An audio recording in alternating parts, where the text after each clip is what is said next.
What happens when a submarine vanishes and then returns 100 years later with no sign of time passing and everyone inside dead? Set the mood. Dark sea, strange diary, unexplained phenomena. Tease the twist. But the real horror didn't stay underwater. In the mid-1800s, the world was changing fast.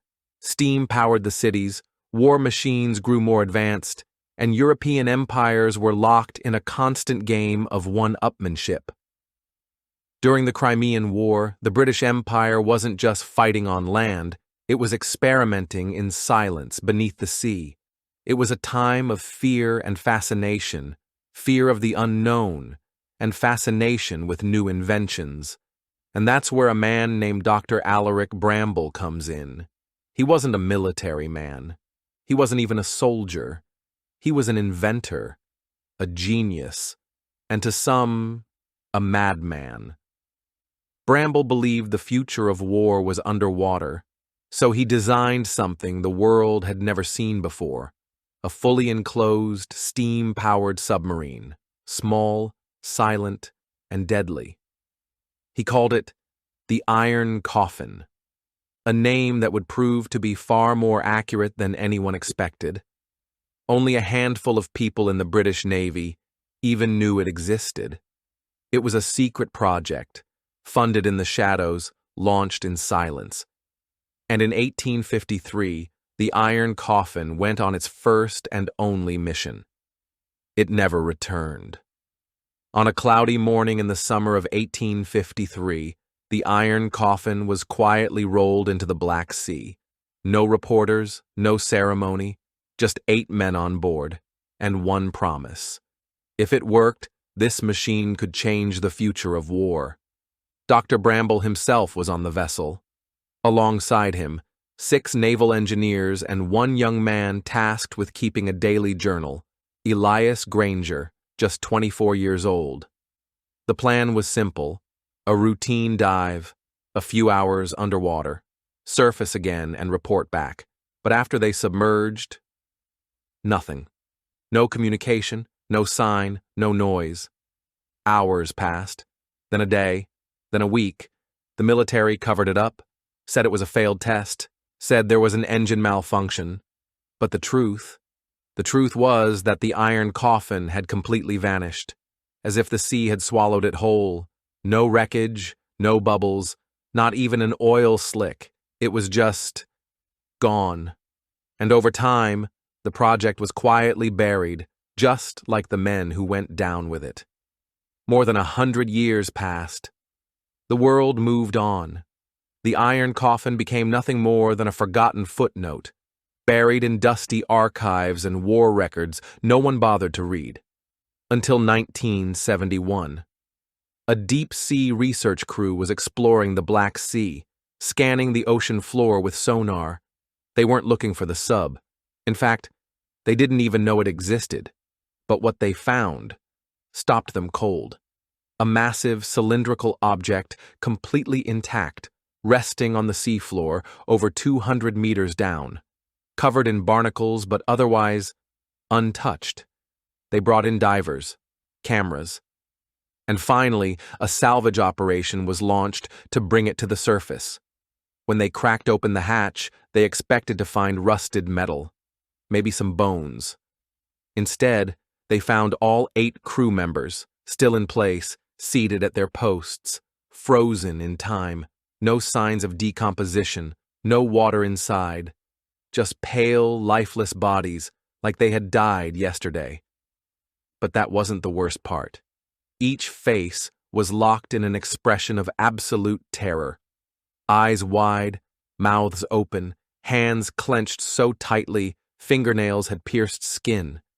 And in the captain's seat, clutched to the chest of the young man named Elias Granger, was a leather-bound diary, old, water-stained, but still readable. The diary belonged to Elias Granger, the young engineer who boarded the Iron Coffin on its first and only mission.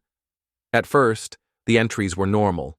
He wrote about the crew, the tight space, the strange hum of the engine. little things. But then, things started to change. One entry mentioned a sound, a low knocking, like someone tapping from the outside. Then came the dreams, nightmares of drowning, visions of impossible sea creatures. Elias wrote that the others were hearing things too. By the third day, the crew began to argue, sleepwalking, speaking in languages they didn't know. One man tried to open the hatch mid-dive. Elias wrote, "The walls are breathing. Something is moving between them. It knows our names." The next page was covered in smeared ink, like it had been written with a shaking hand. He said the temperature dropped, that shadows appeared where there was no light, that one of the crew had vanished, right in front of him. The final entry was just one line. It got inside. The rest of the page was torn. At first, the diary was kept in a sealed container, just another artifact for military records. But within days of its recovery, strange things started happening. One of the divers who found the sub went missing, vanished without a trace from his hotel room. No forced entry, no sign of struggle. Another team member suffered a mental breakdown. He claimed he could hear tapping, just like the diary described. Tap, tap, tap. Always 3 knocks. Always from behind him. And the lead researcher? He was found dead in his office, the diary still open on his desk, his face frozen in terror. Every person who came into direct contact with the diary reported the same thing: visions of deep water, whispers that never stopped, and a feeling like something was watching them from inside. That's when Clara Thorne, a historian and paranormal researcher, got involved. She tracked down the diary, read it cover to cover, and she believed what others wouldn't dare say out loud. The Iron Coffin didn't just sink. It took something with it, something ancient, something that doesn't die. And when they raised the sub, they brought it back. As Clara Thorne dug deeper into the mystery of the Iron Coffin, she found herself faced with more questions than answers. Was it simply a haunted object? Could something from the ocean have attached itself to the vessel and cursed the crew? Some experts believe it was an ancient force, something that lived in the deepest trenches of the sea, something the ocean had kept hidden for centuries. A creature, perhaps, that couldn't be understood or explained by human eyes. Others think it was something far more sinister. What if the submarine was never meant to surface? What if it was part of a failed experiment, something the British Navy didn't want the world to know? There's also the theory that the Iron Coffin never disappeared at all, that it was pulled into another dimension or another time. What if the crew didn't just vanish, they were pulled into something beyond the physical world? And then, there's the scariest theory of all.